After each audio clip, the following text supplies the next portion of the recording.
한 치 앞도 예측할 수 없는 전쟁. 청년들은 적을 향해 무조건 총구를 들이댔다. 공산주의와 민주주의가 격돌했던 마지막 이념 전쟁. 왜 내가 창조한 자들을 죽이려 하느냐?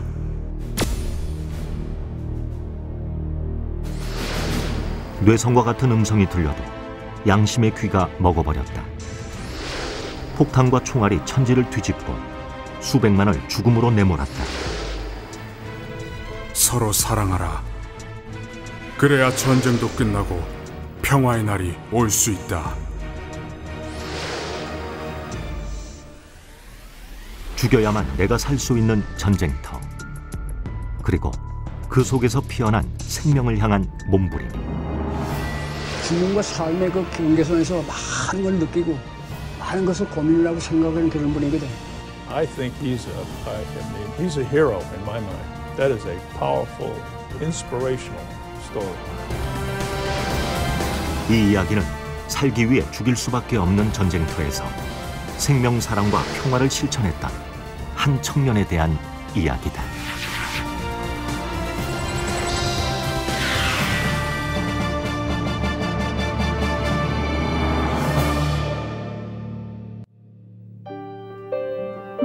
아름다운 해변의 도시 나트랑은 1년 내내 관광객들로 북적이는 곳이다.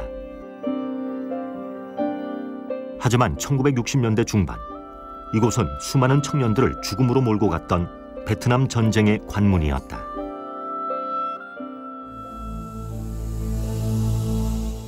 당시 베트남은 북쪽과 남쪽으로 양분되어 공산주의와 민주주의가 첨예하게 대립하고 있었다. 1955년 11월부터 시작된 베트남 전쟁은 1964년 8월 미국이 참전하면서 국제전으로 확대되었고 1965년에는 한국도 맹호부대와 청룡부대를 선두로 전투병을 파병하였다.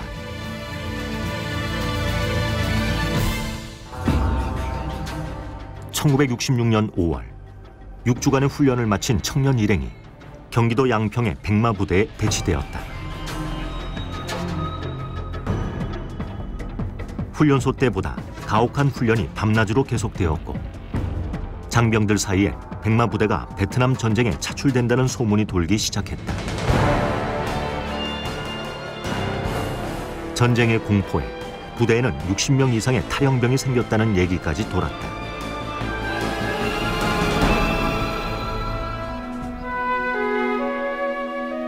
오직 하나님밖에 몰랐던 21살의 청년에게도 전쟁은 두려움의 대상이었다.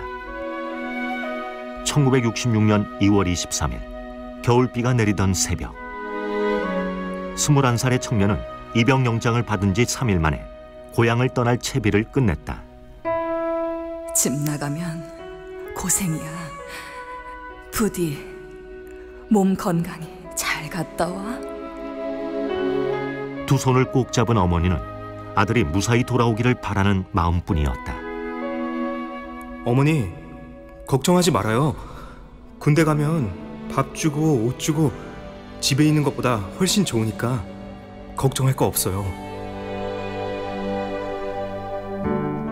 이렇게 떠나는 몸이 베트남 전쟁터로 가는 몸인 줄 꿈에도 생각지 못했다.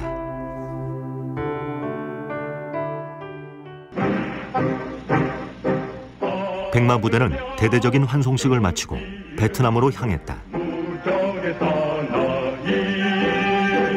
부산항을 떠난 지 7일 만에 베트남 나트랑에 도착한 후 캄난 지역으로 가서 적응 훈련을 마치고 뚜이호아에 투입되었다. 30년 캄남대 쪽에 있었고요. 그다음에 29년대는 니농하에 있었고 사단사령부 앞에 있었고 우리만 최전방에 그 투이하라는 데 있었어요. 투이화 지역이 베트공 기지예요. 네. 그 베트공 기지를 없애려면은 투이화 기지를 갖다가 양보하지 못해. 그러니까 결국은 뭐냐면은 캄남대에 가가지고 목표를 잡은 데가 투이화. 베트공의 은신처로 악명이 높은 뚜이호아는 청룡부대가 철수하면서 분대원 9명 중 6명이 죽었다는 이야기가 돌았다. 그 투이화 평전작전에는 백마부대 28 전투단이 잘했어요. 네. 그 사단의 명예는 28년 전투단이 걸맞았어요. 그렇기 때문에 사단장도 오면은 28 전투단 알아줘야 했어요. 야전 병원에 가보면은 환자들이 참 여러 가지인데 말라리아 환자는 29년대 환자고 30년대는 안전사고 환자고 근데 전쟁하다가 다치고 온 환자들은 28년대라 할 정도로 전쟁한 부대가 우리 28년대였고 28년대에서도 가장 23중대라 그러면은 혁혁한 전과를 올린 중대가 우리 중대였습니다. 쉴 새 없이 적들과 부딪힌 28연대. 청년은 그중에서도 24시간 비상 대기조 기동 타격 중대인 3중대에 배치되었다. 우리 3중대는 연대 전 지역에서 무슨 일이 벌어지든 어디서 교전을 하든 바로 출동을 해가지고 전투를 해야 되는 연대의 그 기동 타격 중대입니다. 그러니까는 임무가 가장 막중하고 어떻게 보면 고달프고 매일 그 삶과 죽음을 넘나드는 그런 중대의 보직을 받은 겁니다. 28년대 앞으로 3중대라고 저희는 연대 직속으로 기동 타격 부대였어요. 우리가 3중대가. 그래가지고 어디 전쟁이 일어났다 하면은 무조건 헬리콥터 부대로 가거나 차량으로 이동을 해가지고 지원 나가는 거야, 우리가. 해발 600m가 넘는 급경사. 정상에 큰 바위가 장승처럼 우뚝 서 있는 곳. 혼바산은 바위 절벽, 암벽으로 명성이 높은 산이다. 4시간이면 오르내릴 수 있는 혼바산이지만 적이 주둔하고 있는 곳까지 침투하는 데는 6일이나 걸린다. 네, 혼바산이 암석이 상당히 많이 보이는 산입니다. 그래서 그 당시에 이제 게릴라들은 현지 지형이 상당히 밝았기 때문에 현지 지형을 이용해서 전투를 했던 것으로 보여집니다. 겹겹이 쌓인 바위 사이, 어디에 적들이 숨어 있는지 알 수 없었다. 이곳은 베트남, 그들의 안방이기 때문이다. 은폐하기 좋은 천연 요새지, 적들이 우글대는 골짜기엔 총소리가 그치지 않았다. 28연대가 다른 연대에 비해서 가장 힘든 연대였습니다. 그래서 28연대는 그때 당시에 보충을 하나마나한 연대다라는 말까지 돌 정도로 피해가 상당히 많았던 연대였습니다. 주월 사령관의 특별한 명령이 내려졌다. 농민들이 안전하게 추수할 수 있도록 대민 지원 명령이 떨어진 것이다.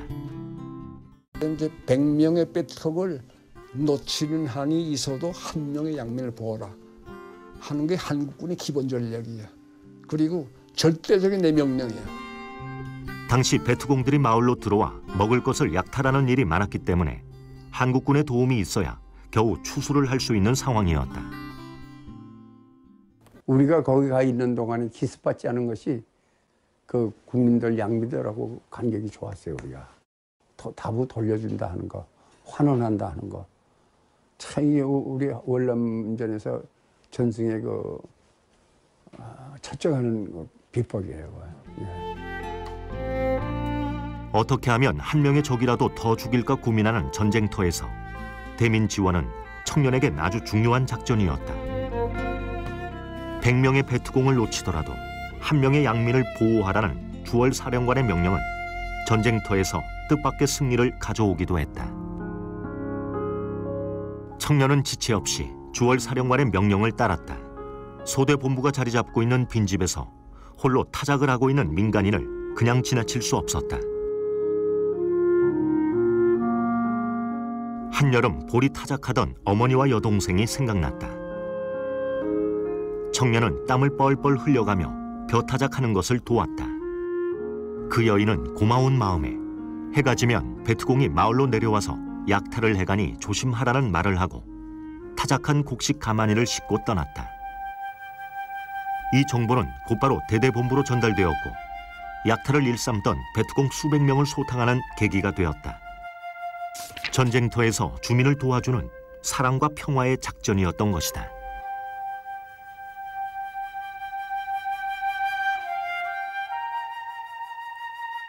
베트공들의 요새지 혼바산 일대.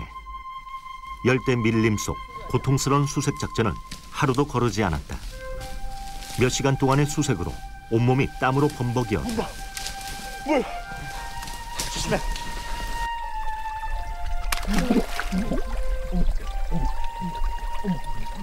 혼바산 나서 모욕하다가 그다가 너무 뜨거워서 첨단 나갔다. 누가 옆에 총을 쏘는 걸 맞고 뿌쓱거리는데 근데 내가 총을 줄 수가 없단 말이야. 모욕하다가 그냥 꼬다리 굳었죠. 청년은 움직일 수가 없었다. 움직이면 쏠 것이고 뒤를 돌아봐도 쏠 것이 분명했다. 죽을 수밖에 없을 것 같았다. 한참 후 또 소리가 들렸다. 발자국 소리가 점점 귓가에서 멀어져가는 소리였다. 하나님이 계시구나. 하나님 살려줬거든. 내가 하나님 쪽에 남면 되니까. 이와 같이 하나님이 함께함으로 살았다는.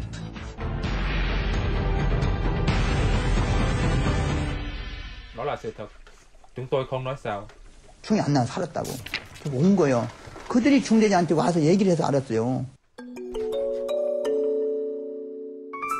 너희들이 오늘 산에서 목욕한 일 있어. 여기 자수한 베트공들이 다 말했다.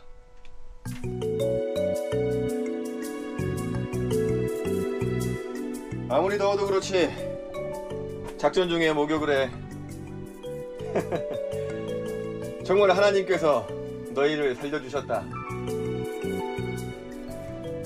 너는 역시 죽지 않는구나. 천만 다행이다.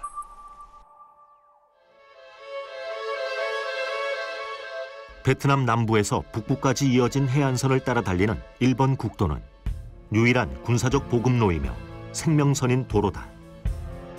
이 국도를 따라가면 기념비가 보이는데 이 기념비가 베트남 전쟁의 새로운 국면을 맞이하게 된 오작교 작전 승전비다. 오작교 작전은 백마 부대와 맹호 부대가 일본 국도를 따라 남과 북에서 적을 섬멸해 가면서 견우와 직녀가 만나듯 하는 작전이었다. 이 작전의 성공으로 400km에 달하는 베트남 일본 도로를 확보하였는데 이로 인해 적의 물자 보급과 활동의 맥을 끊고 베트남 중부 핵심 지역 간 교류가 가능케 되었다. 지난 3월에 있었던 오작교 작전에 이어서 이번 또다시 홍길동 작전이라 불리는 대규모 합동작전을 벌였다. 오작교 작전으로 확보한 지역에 베트공들을 소탕하라는 명령이 떨어졌다. 월맹 정규군이 대대적인 공격을 준비 중이라는 첩보가 입수된 것이다. B-29 폭격기가 차이산에 엄청난 양의 폭탄을 퍼부으면서 베트공 소탕 작전의 시작을 예고했다. 어마어마한 폭탄은 하늘과 땅을 뒤흔들어 산과 들을 순식간에 저주받은 땅으로 만들어버렸다.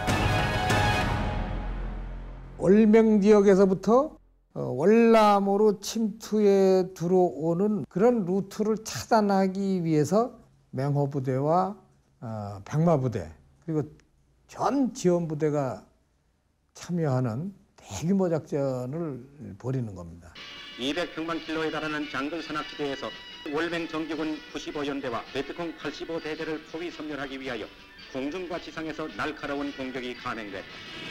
네, 기습작전이지. 잠복했다가 확 하고 그게 홍길동 작전이에요. 동해가 번쩍, 서해가 번쩍하다는 게 그거 아닙니까? 그게 홍길동 작전이라고 명명한 거예요, 이게. 피를 말리는 수색 작전이 시작되었다. 어딘가에서 적이 총을 겨누고 있을지 모를 일이다. 1967년 7월 14일 작전 6일째 되던 날 치열한 교전이 벌어졌다. 3중대 1소대원들은 적의 은신처로 깊숙이 들어와 버렸다. 쉴 새 없이 터지는 수류탄과 빗발치는 총탄들. 그 맹렬한 화염 속에 누가 적인지 누가 아군인지 알 수 없는 순간이었다. 적 베트공 그 연대 본부를 기습을 하게 되죠. 그래서 우리는 소되고 적이 너무 많은 겁니다. 그래서 제가 적은 보는 대로 다 사살해라. 그런 그 전투를 치르고 있는데 소대장님 포로 잡았습니다. 누가 그러는 거예요. 그래서 야, 이 새끼야 지금 포로 잡지 말라 하더니 또 너희 포를 잡아서 그래도 포를 잡아다니까 어떡합니까? 데리고 와봐. 그게 바로 정청계가 포로를 끌고 오더라 그래서. 정청계는 이제 동굴 속으로 들어가서 수색을 해 나가다가 그 모퉁이에 저거 조우가 된 겁니다. 이 포로하고.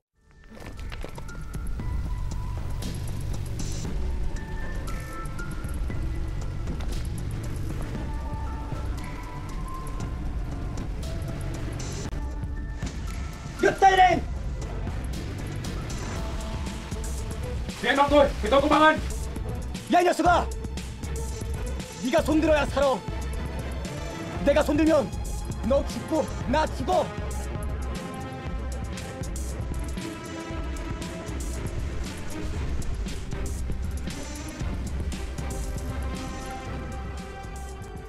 포로 잡으면 또 감시해야지. 후송시켜야지. 어떻게 보면 귀찮은 존재죠. 그래서 다 사살해라 그랬는데 손들어 이제 월남발은 여따 이래 이제 그 간단한 월남을 하니까 그쪽에서 이제 포로가 또 손을 번쩍 들었고 그래서 포로를 잡아왔다고 그래요. 홍길동 작전 때 그때 포로 3중대 그때 3중대에서 잠복근무를 중대마다 나갔었거든요. 그러니까 거기서 전과가 올라온 거예요. 3중대에서 잡았으니까. 예, 그러니까 무기고 포로 신문해가지고 무기고가 있다. 이거 포착해가지고 내가 추적을 시킨 거야. 980성 적은 무기 아니잖아요. 이날 생포해온 포로가 홍길동 작전을 베트남 전쟁사의 최대 작전으로 만들게 될 줄은 어느 누구도 생각하지 못했다. 이 포로는 자기가 알고 있는 엄청난 정보를 털어놓았고 그 덕분에 적의 요새지를 기습 공격하여 단 한 명의 전사자도 없이 많은 무기와 통신기계를 노획하면서 베트남 전쟁 중 가장 큰 전과를 세우게 되었다. 그 포로 신문에 의해서 가서 980정 해서 900정 돌파를 제일 먼저 한 대대했어요. 네. 그러니까 칭송도 많이 받았고 주월사령관한테. 네. 그러니까 그런 그 전과가 있으니까 중대장, 소대장 할 거 없이 전부 그냥 훈장들 다 그때 무공훈장 다 탔어요. 네. 이 세상 사람들이 전쟁을 해서 왜 하느냐? 평화를 위해서 하는데 싸우는 게 평화가 아니라 투쟁 속의 투쟁이 평화다고 하는데 그것이 아니다. 싸우지 않고 사랑하고 이해해주고 할 때 평화가 오는 건데. 청년의 기도와 간절함 때문이었을까? 청년의 베트남 파병 기간 동안 3중대는 수많은 작전 전과를 세우면서도 피해가 거의 없었던 것이다. 3중대는 내가 가장 참 사랑하는 항상 선봉대에 나서서 전투했죠. 모범중대였어요. 작전 전과는 많으면서도 피해는 적은 것이 우리 3중대였어요. 예. 그게 특이했어요.